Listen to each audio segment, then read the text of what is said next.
इसके बाद आता है जापान के साइंटिस्ट ने क्रिएट किया है smiling robot using living cells. इसे ध्यान से देखोगे, अगर बहुत ध्यान से अगर ध्यान दोगे तो यहां से स्माइल करते हुए दिखेगा। बहुत ध्यान से अगर देखोगे, बारीकी से देखो तो ये तुम्हें हंसते हुए दिखेगा, और ये लिविंग सेल है, मतलब जैसे ह्यूमन सेल्स होती है डिट्टो वैसे।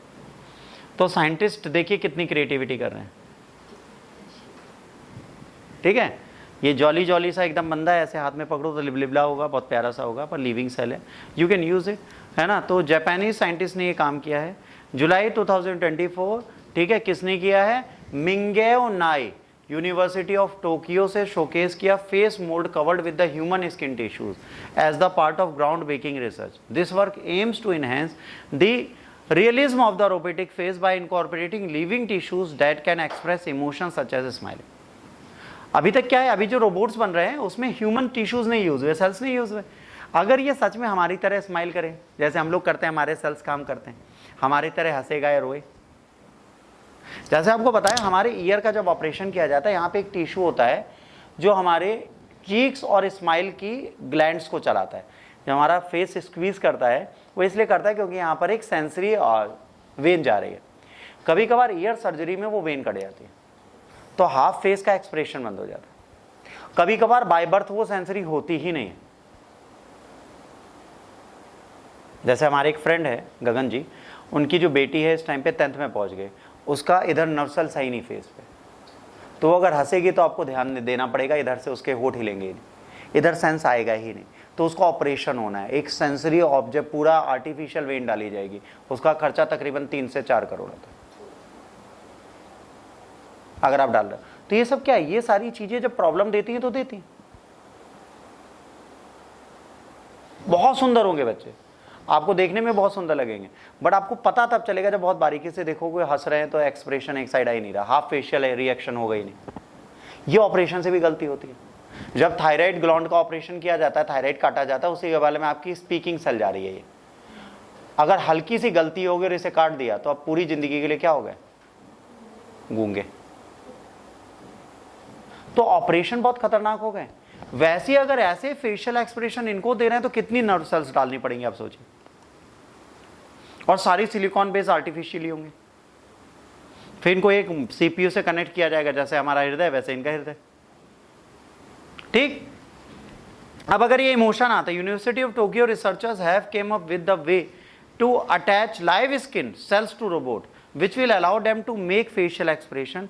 लीड रिसर्चर सूजी, है ना, Takeuchi talked about how importance is to combine biological material with robots which is a key step towards making machines that look like and act like people. इन्होंने कहा ये innovation अगर successful है तो ये क्या करेगा, आने वाले टाइम पे ऐसी मशीन बन जाएंगी जो इंसान की तरह दिखेंगी, that will be solely like human. आपको यही नहीं पता चलेगा ये रोबोट है कि इंसान है, एकदम रियल ह्यूमन एक्सप्रेशन के साथ होगा। छुओगे तो स्किन भी वैसी होगी, काटोगे तो फिर फील आएगा, हर चीज सेम, बस हड्डी की जगह वहां पे स्टेनलेस स्टील होगा जो तुम्हें दिखेगा नहीं। है यूनिक चीज। आज भी जैसे आप देखिए किसी का फेस अगर डैमेज हो जाता है, ठीक है, तो यहां पर स्टील की एक पूरी फेशियल एक्सप्रेशन की बोन डाली जाती है, उसके ऊपर स्किन अपने आप आ जाती है और वो ग्रोथ के साथ बढ़ती है। तो ये सब पॉसिबल है। अगर ह्यूमंस के फेस को हम दोबारा क्रिएट कर पा रहे हैं तो मशीनरी को क्यों नहीं कर सकते? बहुत कर सकते हैं। बट ये पहला रिसर्च ऐसा है जो सक्सेसफुल हो चुका है। Making the smiling robot, the team grew human skin cells that were made into the face and attached with the ligament-like structures to make a smile. Ligament लगाए गए ना, उनके बिना तो हंसेंगी नहीं मैडम जी। Publications of the study, the result were published in the Cell Report Physical Science, which was compiled 10 years of the study of combining biological and artificial systems. ये एक मैगजीन है जिसे बोलते हैं फिजिकल साइंस। इस physical science में artificial intelligence और biological science को जोड़कर हम कैसे ह्यूमरॉइड्स बना सकते हैं, ह्यूमन रॉइड्स, जिसे ह्यूमन एंड्रॉइड्स बोलते हैं। तो ह्यूमरॉइड्स अगर हम बनाना सीख गए तो बहुत अच्छी बात है, और फ्यूचर है, आने वाले टाइम पे होगा।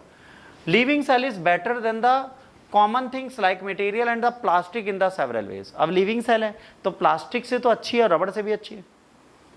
अरे ह्यूमन की सेल से अच्छा क्या है, और अगर वो लिविंग है तो सड़ेगी नहीं, स्मेल नहीं देगी, फायदा ही है भाई। हमारी सेल्स कब तक स्मेल नहीं करती, जब तक वो मरती नहीं है। जैसे कभी आपका एक फोड़ा भी होता है या आपके कहीं घाव होता है, वो सड़ने लगता है तो बदबू क्यों देता है, पता है? क्योंकि वहां की सेल मर गई, बाकी जिंदा उस जगह सड़न आ रही है क्योंकि वो सेल मर रही है, तो वो स्मेल तो नहीं आएगी कभी इनसे।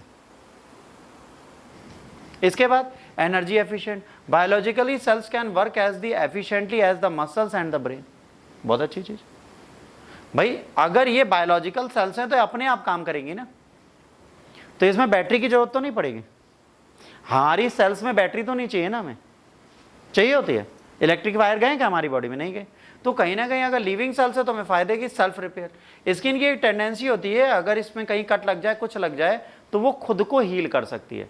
तो हम ऐसे रोबोटिक्स बना देंगे जो मैट्रिक्स वगैरह में दिखाए गए हैं, ठीक है, या एक अर्नोल्ड की मूवीज आती थी, है ना, टर्मिनेटर, उसमें दिखाया गया कि गोली मारो अपने आप हील कर जाता है। वो सारी चीज़ें फ्यूचर में सच में होने वाली। फिर आपको रोबोट मिलेगा, आप उसे कहोगे जाओ कट्टी, कहेगा हम तुमसे डबल कट्टी, कर लो पोछा खुद, तो उसे आपको मनाना पड़ेगा क्योंकि वो आपसे ज़्यादा ताकतवर है।